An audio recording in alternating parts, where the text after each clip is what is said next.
वैराग्यवन्तं सुविचारयुक्तं नमामि जोगं शिरसा गुरुन्दं महिं न पारन्ते परमविदुषो यद्य सदृशी स्तुतिर्ब्रह्मादीनामपि तदव सन्नास्त्वयि गिरः अथा वाच सर्वस्वमति परिणामावधिगृह्णन् ममापीश स्तोत्रे हरनिरपवादपरिकरः अतुलितबलधामं हेमशैलावदेहं धनुजवन कृशानं ज्ञानिनामग्रगण्यं सकलगुणनिधानं वानराणामधीशं रघुपतिप्रियभक्तं वातजातं नमामि शरण शरण हनुमन्त शरण शरण हनुमन्त शरण हनुमन्त शरण शरण हनुमन्त तुम्हारो रामदूता तुम्हारो रामदूता तुम्हारो रामदूता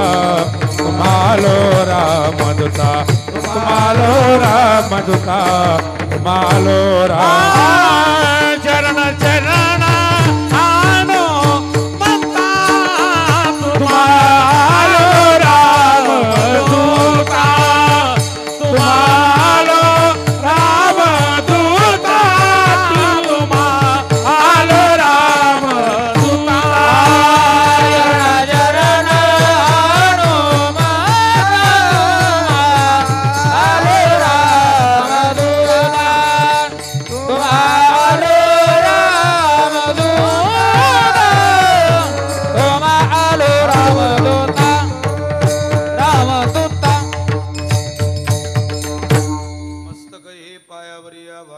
संतांच्या प्रतिवर्षी पंढरपुरा येती महाद्वारा हरी भेटी धन्य भावशील ज्यांचे हृदय निर्मळ पूजी प्रतिमेचे देव संत म्हणती तिथे भाव सेवेकरिता निवडलेला अभंग संत श्रेष्ठ जगद्गुरु श्री तुकोबाराय श्री महाराजांचा अत्यंत गोड अत्यंत प्रसिद्ध असलेला चार चरणाचा संतांचं जीवन महिम्याच्या वर्गानं महिम्याच्या दृष्टीनं तुमच्या माझ्या समोर मांडणारा अभंग सेवेकरिता निवडलाय विठ्ठल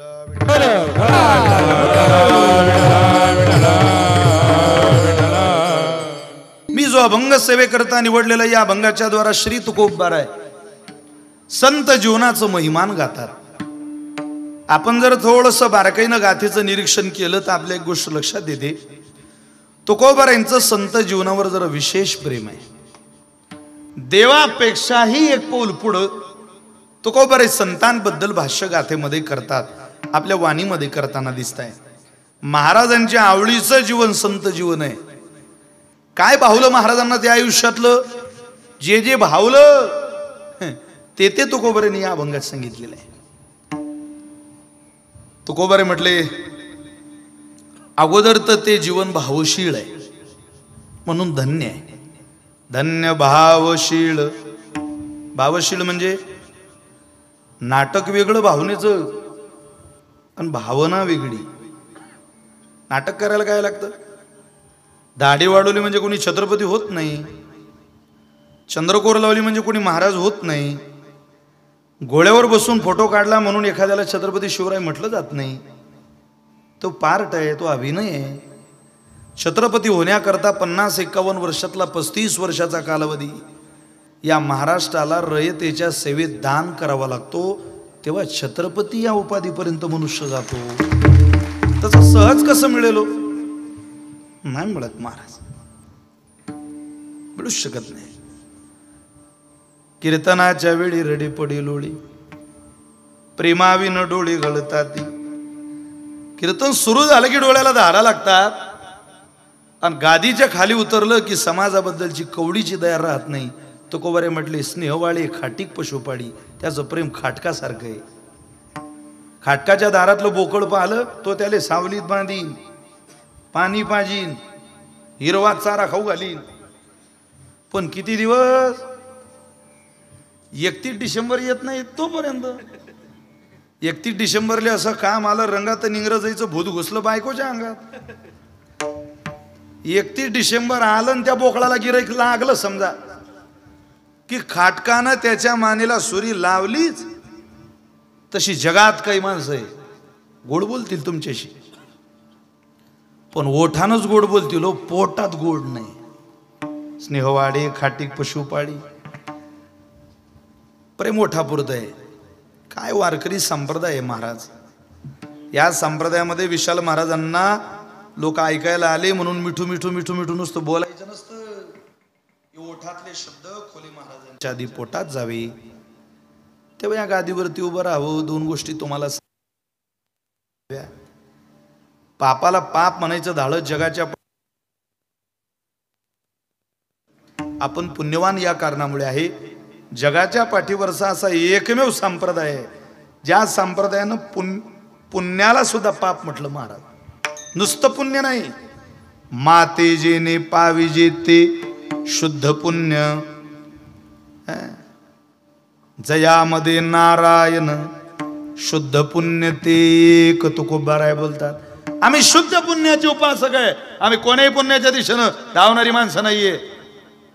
नाटकातला परमार्थ आम्ही करत नाही. आमचं जे आहे जैसा आहे तैसा आहे. तरी का देव दूर आहे? माणसानं समाज मान्यतेचं, सौंदर्याचं, पैशाचं, ज्ञानाचं, पांडित्याचं कधी नाटक करू नये महाराज.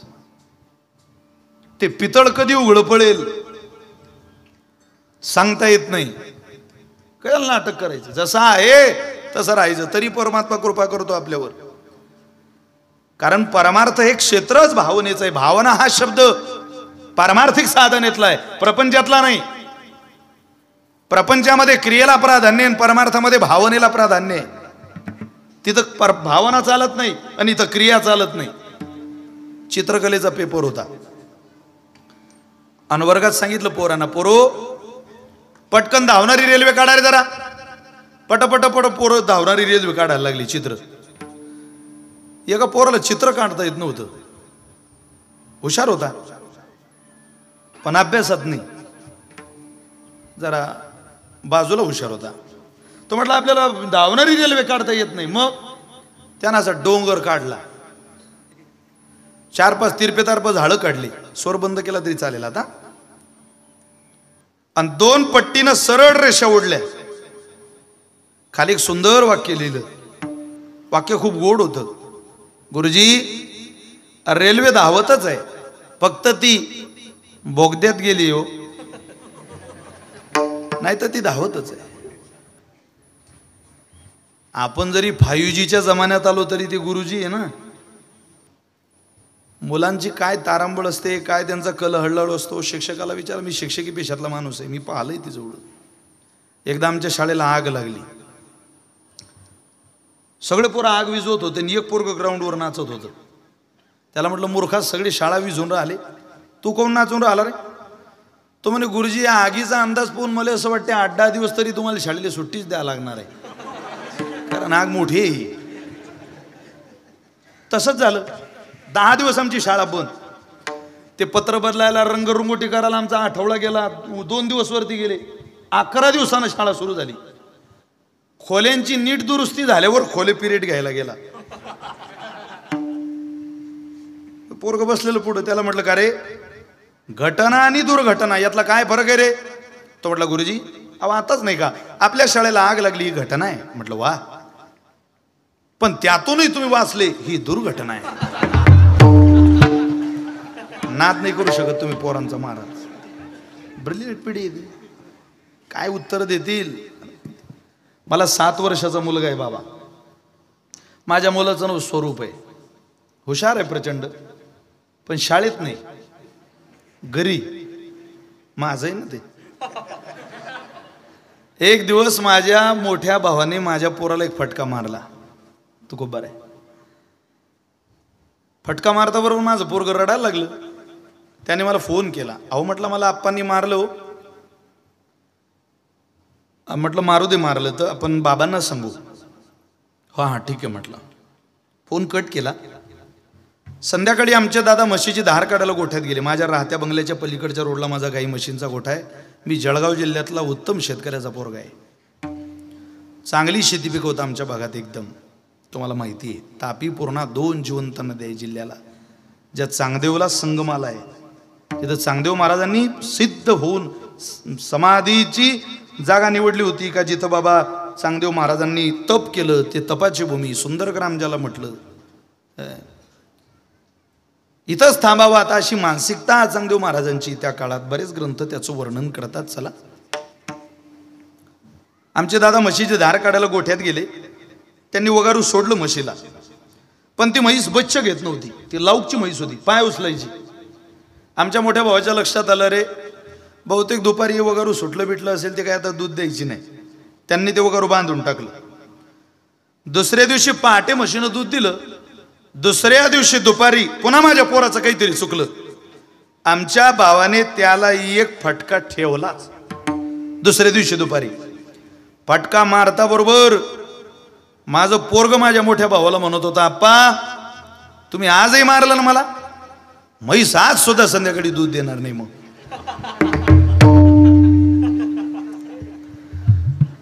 तेव्हा आमच्या मोठ्या भावाच्या लक्षात आलं, वगारू सुटलं नव्हतं, यानं ते सोडलं होतं. विठ्ठल विठ्ठल.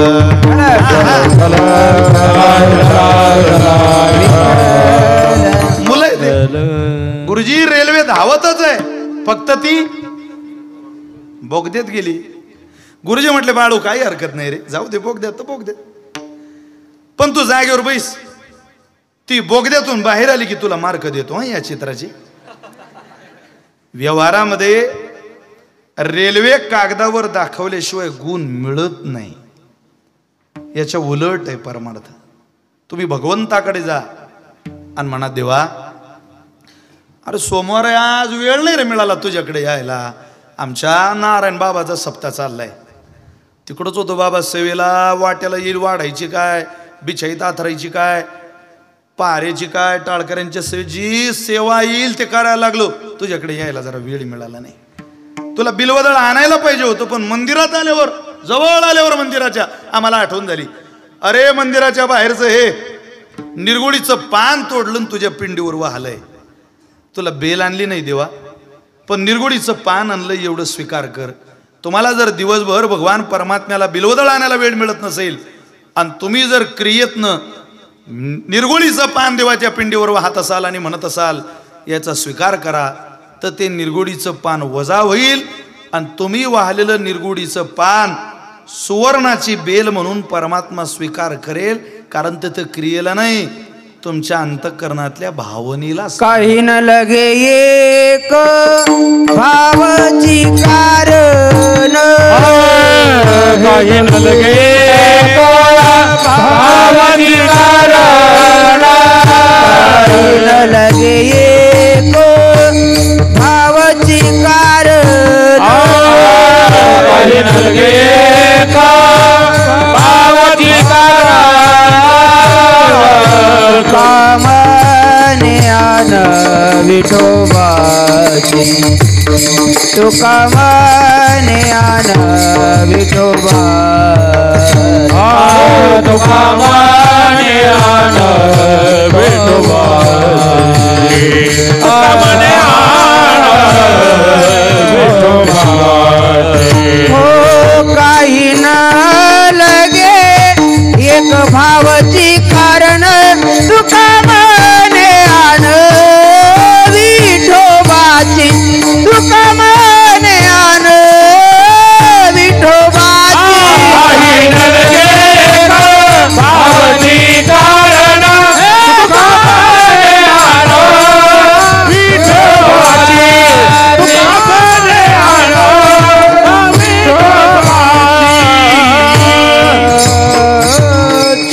काही न लगे किंवा देवा कारणे भावत स्मात देवा कारणे भावत स्मात काही न लगे हार सेवित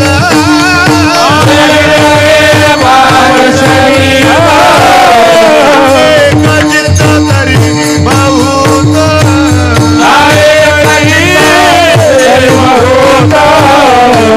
यासाठी नका करू आता हात हरे राम कृष्ण हरे राम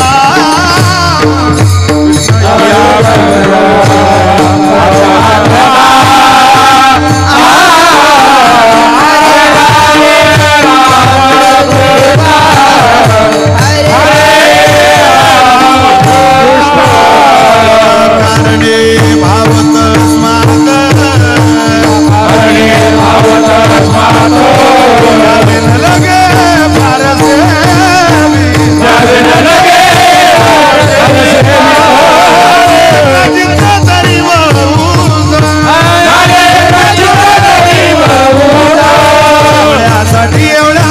एवढ्यासाठी नका करू आता हात घा हरे राम कृष्ण हरे राम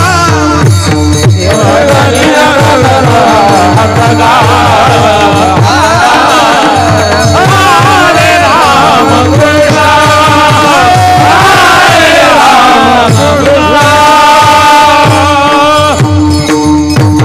काय देतो त्याला जे लागतं ते समर्पित करणं हा जीवनाचा स्वभाव आहे. त्यांनी ते केलं. अहो तुमच्या सगळ्यांच्या पाठ असणारा एक श्लोक आहे. तुम्ही बोर झाले का? मी घरी जाऊ का? सगळ्यांच्या पाठ आहे. वक्रतुंड महाकाय. तुम्ही या श्लोकाचा कधी अर्थ शोधला? वक्रतुंड म्हणजे वाकड्या तोंडाच्या. आता गणपती बाप्पाला वाकड्या तोंडाच्या म्हणणं निंदा आहे की स्तुती आहे? सरळ निंदा आहे. पण हा श्लोक ज्या वेळेला तुम्ही म्हणता त्यावेळेला निंदा म्हणून म्हणत नाही. नारायण गडकर हा श्लोक ज्या वेळेला तुम्ही म्हणतात त्यावेळेला अंतःकरणातल्या स्तुतीची भावना परमात्म्याला समर्पित करण्याकरता तुम्ही हा श्लोक म्हणता. त्याच्यामुळं तुमच्या शब्दाला सुद्धा वजा करता येतं आणि तुमच्या अंतःकरणातल्या भावनेचा स्वीकार करता येतो. इतकं परमार्थामध्ये भावनेला स्थान आहे, भावनेला महत्व आहे. ती जोपासता आली पाहिजे. सामान्य नवऱ्याची भावना घरात जोपासता आली नाही तर नवरा घरात थांबत नाही. बायको वाढायला आली, ताट पुढं ठेवलं, नवरा जेवतोय आणि निघून गेली ताट ठेवून. झालं का? चपाती संपली ताटातली नाही, माळीहून वरती पाहते गच्चीहून. तो म्हणतो अगं चपाती वाढ. ताटात चपाती नाही. ते म्हणे थांबा, तुमचं जेवण रोजच आहे, एवढी वरात पाहू द्या मला. चांगली वरात चालली. काय नवरी आहे, काय नवरदेव आहे. तो म्हणे कमाल झाली गड्या आता.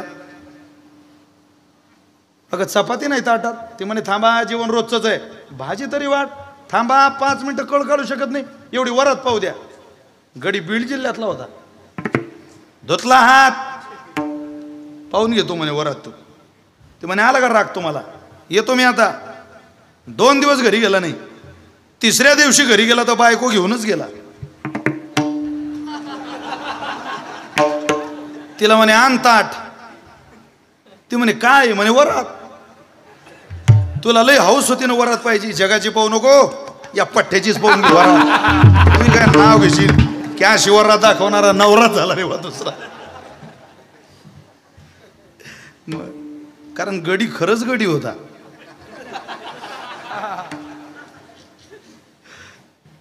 रक्तातला गुण आहे तू, ते ऐकत नव्हतं ते. आता या भानगडीत आपण पडू नये, बरं आहे. आता नाही ते भावना कळल्याशिवाय व्यवहार जर होत नसेल तर हा परमार्थ आहे. इथे भावनेचं विश्व आहे. तुकोबारे म्हटलं ते भावशीळ आहे. व त्यांची भावना तुमच्या माझ्यासारखी नाही. देशात कालात संघात त्यांची भावना बदलत नाही. वैकुंठवासी गोले बाबा शेतकऱ्याचे प्रकार सांगायचे. बाबा म्हणायचे काही शेतकरी 7 बाऱ्यावरचे. शिरस मार्गमध्ये ग्रामसेवक होते, काही 15 वर्ष ग्रामसेवकाची नोकरी केली. आणि ग्रामसेवकाची ओळखी गावात झाल्यामुळं शिरस मार्ग मधले काही माणसं म्हटले, अहो भाऊसाहेब, आप्पा, भाऊसाहेब, अहो 2-4 एकर जमिनीचा तुकडा घ्यायचं, उद्या तुम्ही मेले तर तुमच्या पोरांना सांगता येईल मी शिरस मार्ग नोकरीला होतो. जमिनीचा भाव कमी आहे, जमिनीचा भाव वाढत असतो, घेऊन टाका. घेतली ग्रामसेवकानं जमीन आणि ग्रामसेवक मेला.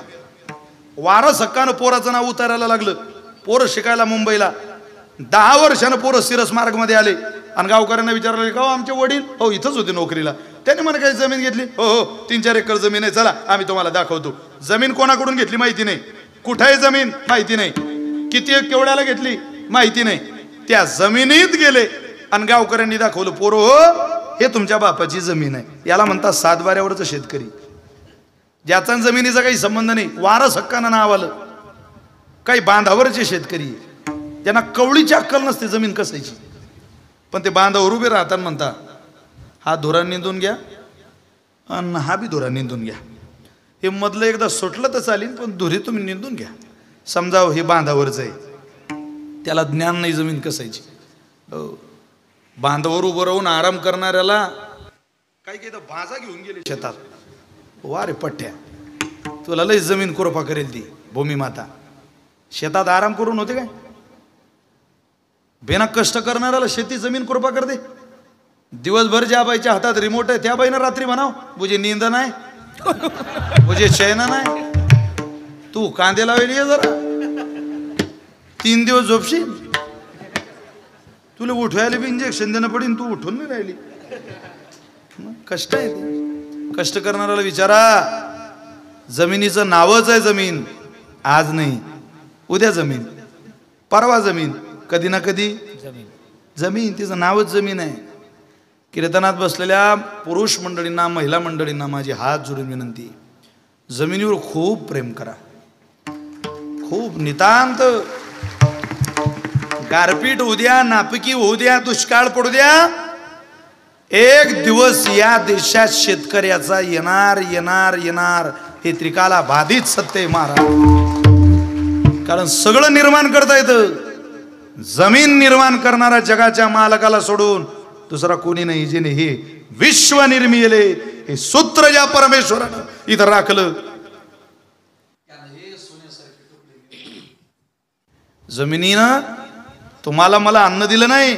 अरे या जमिनीनं आमचा पूर्वज जगवला. ज्या आमच्या आजोबानं नारायणगडाची आयुष्यभर वारी केली, तो या जमिनीनं जगवला. या जमिनीनं आम्हाला जगवलं, या जमिनीनं आमची मुलं जगवली. तिला विकायचा निर्णय स्वप्नात सुद्धा मनुष्यानं घेऊ नये. आहे तेवढा सांभाळा. बांधावरचं शेतकरी होऊ नका. काही शेतकरी राबणारे ते बिचारे कष्टच करतात. तसे वारकरी, काही वारकरी 7 बाऱ्यावरचे. बाप माळकरी होता, चुकून माळ गळ्यात आली, तिच्याबद्दल काही आवड वगैरे काही नाही. काही बांधावरचे वारकरी, एकादशी आली, आषाढी गीते म्हणता, या मोठ्या मोठ्या करतो आम्ही. मग या मधल्या मधल्या कोण करीन? मोठ्या मोठ्या करतो तर समजा हे बांधावरच आहे. नारळी सप्ताह आला की फक्त दिसतो पुढं पुढं पुढं पुढं पुढं पुढं पुढं पुढं.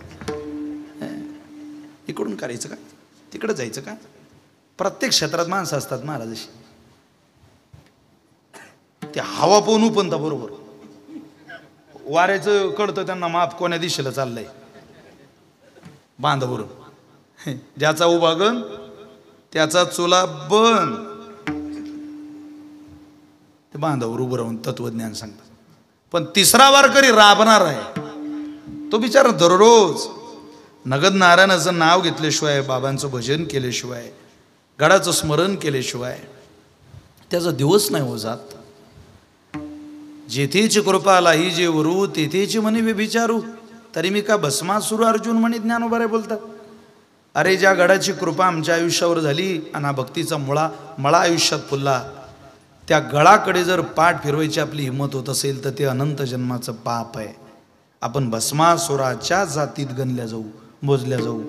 जिथली कृपा आहे तिथला आशीर्वादाचा वसा घेऊन कृतज्ञतेचा भाव घेऊन आपण जन्मभर प्रवास केला पाहिजे.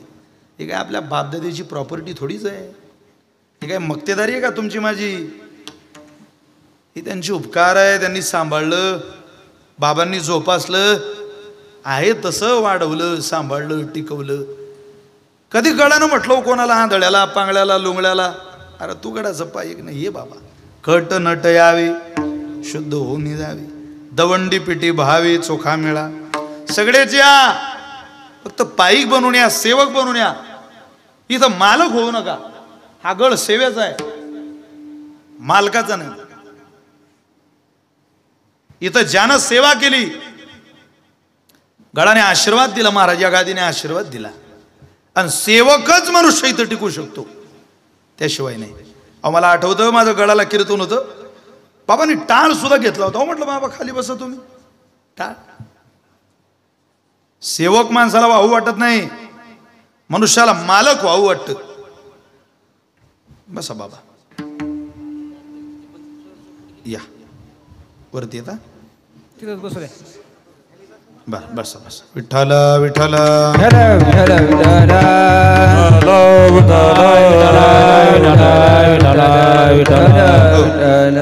सेवक माणसाला व्हावं वाटत नाही मालक व्हावं वाटत. सेवक माणसाला व्हावं वाटत नाही मालक प्रत्येकाला व्हावं वाटत.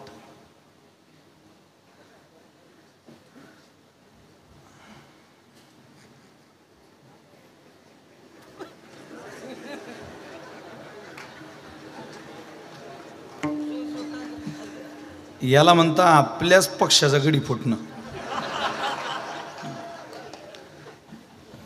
धोतर सदरा पण ठीक आहे.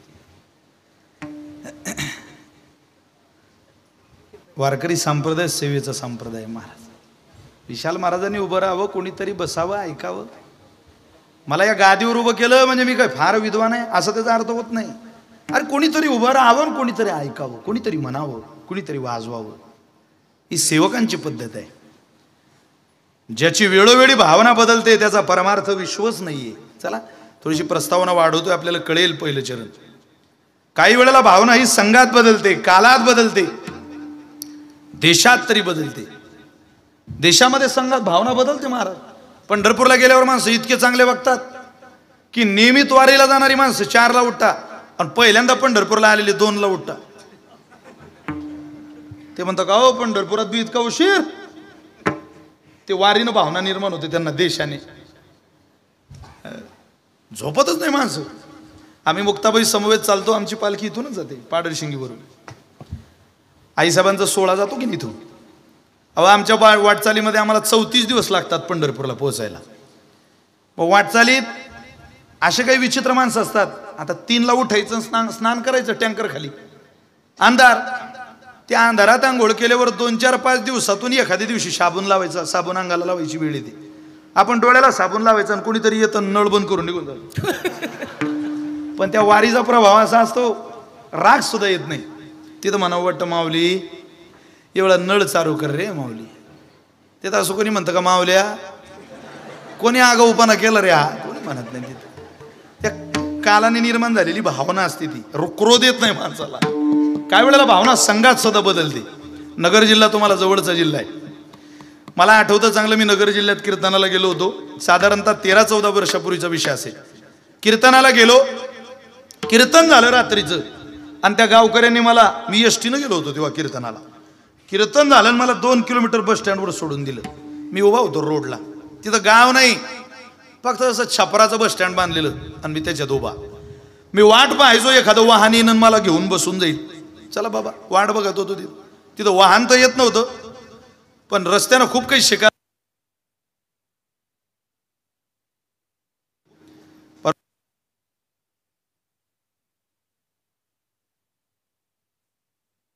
मला अजून दिसला नाही की ज्याच्यावर गाणं चालू नाही. त्या ट्रॅक्टरची वैशिष्ट्य ही त्याच्यावर गाणं चालू असतं. ते समोरून ट्रॅक्टर आला आणि त्याच्यावर गाणं चालू होतं महाराज, तेव्हाचं गाजलेलं गाणं, बघ बघ बघ सखे कसं गुबू गुबू वाजत आहे. गाणं वाईट नाही पण चांगलंही नाही, तेव्हाचं गाणं तरी बरं होतं. आता जर तुम्ही ट्रॅक्टरला गाणं पाहिलं तर असं वाटतं काय यांनी महाराष्ट्राच्या सेवेचा वसा घेतला. रस्त्यानं चालणाऱ्या प्रत्येक माणसाला तो ट्रॅक्टरवाला विचारतो, पाहुणं जेवला काय, पाहुणं हवा आहेच बरं. विठ्ठल विठ्ठल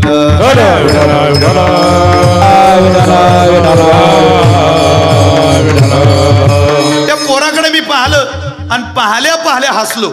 त्याला समजलं अरे महाराजांना हे गाणं काही आवडलं नाही बहुतेक. ते पोरग 25-30 फुटावर पुढे गेलं आणि त्यानं गाणं बदललं. पाऊले चालती पंढरीची वाट. मायबाप तो परत चित्रपटातलं गाणं लावेल का न लावेल का मला माहिती नाही, पण एका कीर्तनकाराकडे पाहून त्याला त्याच्या ट्रॅक्टरवरचं गाणं बदलवावं वाटलं. ही संघाने निर्माण झालेली भावना आहे, लक्षात ठेवा. अहो मला काही किंमत नसेल, पण मी जो पोशाख घालतो त्याला जगात खूप किंमत आहे ना. त्या पोशाखाकडे पाहून ज्याला आपलं गाणं बदलवावं वाटतं, ही भावना आहे. ती देशात कालात संघात तरी बदलते. ज्यांची देशात कालात संघात बदलत नाही ते या जगात केवळ संत आहे. म्हणून ते धन्य आहे. धन्य भाव शिळ, धन्य भाव शिळ, धन्य भाव शिळ, धन्य भाव शिळ. हृदय निर्मळ, ज्याचे हृदय निर्मळ, ज्याचे हृदय निर्मळ, ज्याचे हृदय निर्मळ, ज्याचे हृदय निर्मळ. धन्य भाव शिळ, धन्य भाव शिळ, धन्य भाव शिळ, धन्य भाव शिळ. ज्याचे हृदय, ज्याचे हृदय, ज्याचे हृदय निर्मळ, ज्याचे हृदय निर्मळ. उदी प्रतिमे उदी प्रतिमे ज्याचे हृदय, ज्याचे हृदय, ज्याचे हृदय निर्मळ, ज्याचे हृदय निर्मळ. पूजी प्रतिमेचे, पूजी प्रतिमे.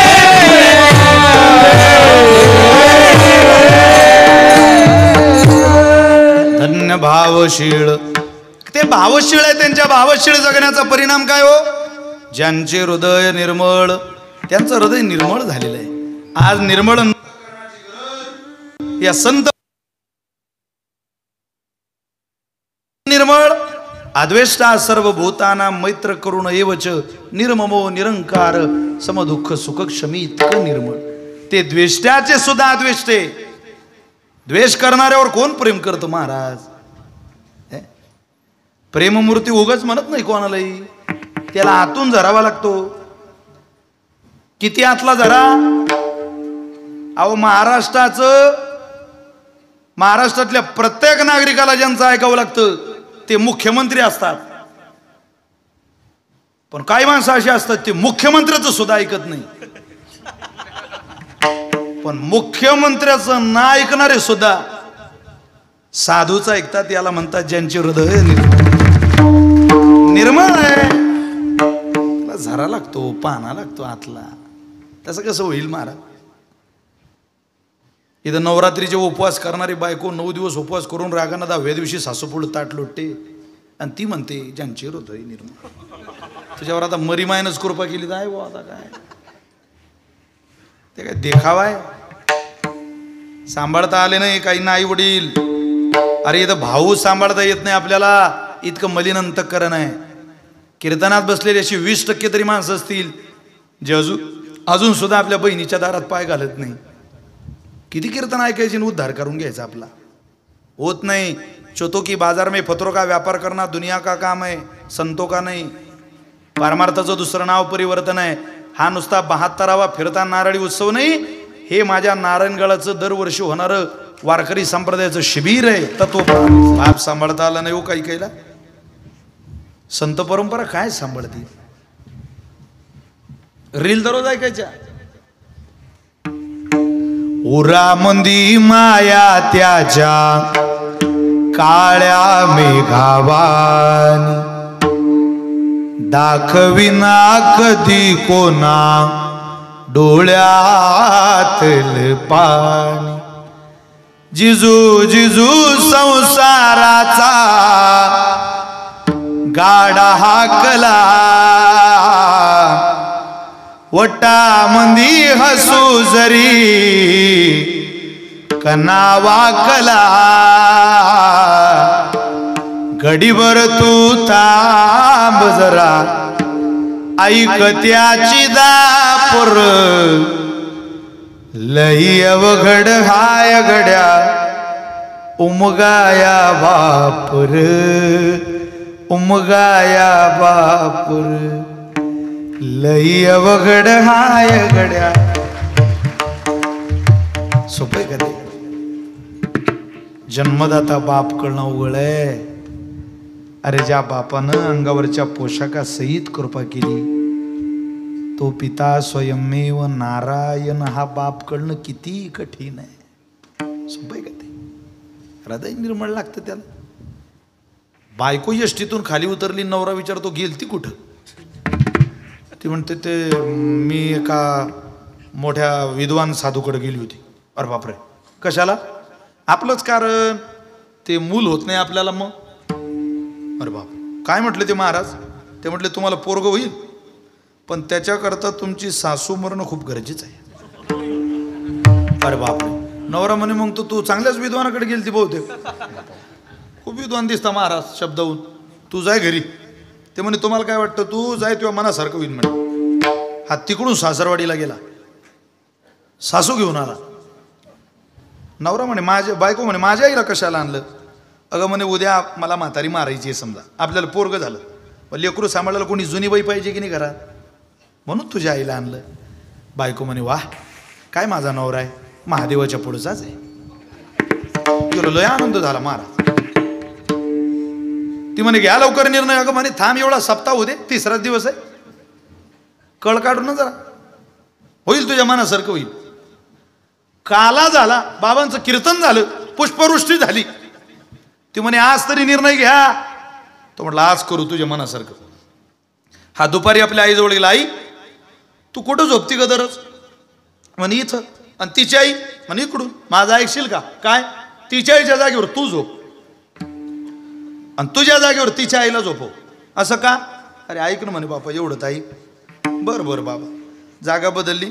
झोपलेल्या म्हाताऱ्या आता 75 उलटलेल्या, बाहेर अंगणात झोपलेल्या खोडखोड खोडखोड खोडखोड खोडखोड थंडीत अंगावर ओढवून झोपलेल्या म्हाताऱ्या. बायकोनं नवऱ्याला उठवलं. उठा चला. बरोबर 12 वाजता. म्हणजे तुमच्याकडे हाच टाईम आहे का असे कार्यक्रम करायचा. मला वाटलं काय वेगळा असेल. सारखा आहे ना आपला. 12 वाजले. दगड घेतला गेले. तो म्हटला एकदा तोंड उघड, तुझी आहे की माझी. ती म्हणे घाला तुम्ही दगड, तुमचीच म्हातारी आहे, तिचं थोबाळ पाहिजे इच्छा नाही मला. असा दगड घातला की एका दगडात बुटीचा बजेट बसला. एका तशीच म्हातारी पोत्यात घातली. शिरस मार्ग नदी आहे का तुमच्या गावात. हा बरं चांगलं गाव आहे तुमचं. निघाले नदीला. आमचे प्रल्हाद भाऊ दृष्टांत सांगायचे लय गोड सांगायचे. पोतं घेऊन गेले आणि पाण्यात पोतं फेकलं. तिची तर कटकटच गेली. तिला म्हटलं ती एकदम खुश ती बाई तिकडून येताना. आता ते किती खुश होती आता बाबाई जरा पुढं मला सांगता येत नाही इथून नीट, पण ती लईच खुश होती. ती तर खुश, हा बी खुश.